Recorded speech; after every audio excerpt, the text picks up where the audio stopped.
Yun, hi guys.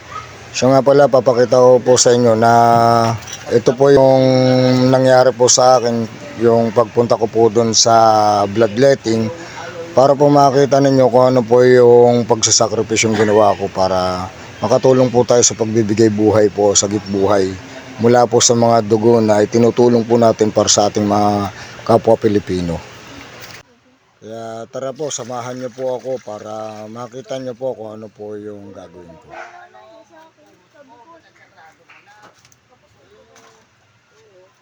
Tara po. Yan. Ito po, pakita ko po sa inyo yan. Yan, nandyan po sila.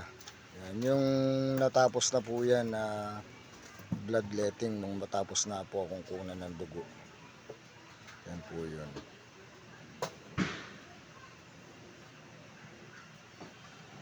Okay. Yan, papasalamat po ako sa kanila kasi natapos na po yung pagkuha nila sa akin ng dugo. At may kasama pong mga grocery po yan. Yan, kasama po yung 5 kilong bigas. Para po makita po ninyo yung sakripisyong ginawa ko po.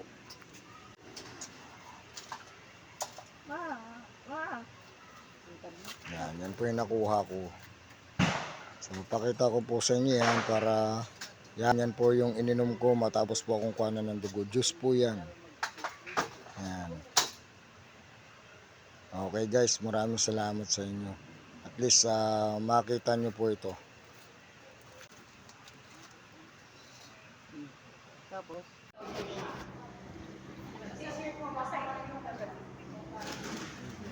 Yan po, yan yung pagganapan po na makikita ninyo. Yan, dyan po tusukan na po ako sa braso ng karayom para kuhanan po ako ng dugo. So yan po yung pinagsimulan po nung habang ako po ay nakukuha na po ng dugo dyan ng sambag. pag-donate po ng dugo at least makakatulong po tayo sa mga kababayan natin. Isang bayan natin ng mga Pilipino.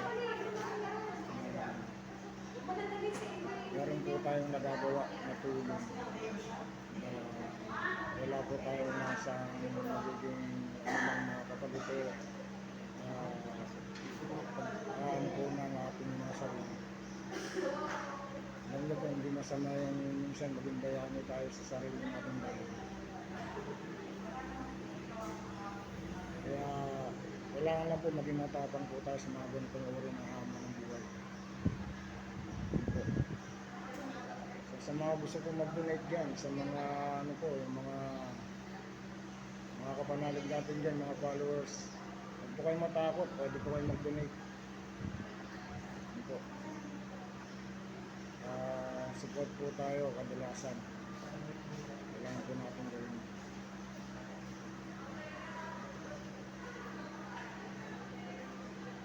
Huwag kayong mag-alala, okay lang po ako. Taas lang po ako. So, maghapon po, pagkatapos ito maghapong pahinga. Then bukas na po ako muli maghahanap buhay. And syempre po kailangan makarelax po tayo muna pagkatapos po nito. So yun po yung bilin po sa atin ng mga maalala po sa atin dito sa pagdudong nito. So yun po yung mahigpit na bilin sa atin. Kapag nakakuha na po tayo ng dugo, huwag po tayong magbubuhat muna ng mabigat, kailangan tayo na po muna. Bawal po muna trabaho.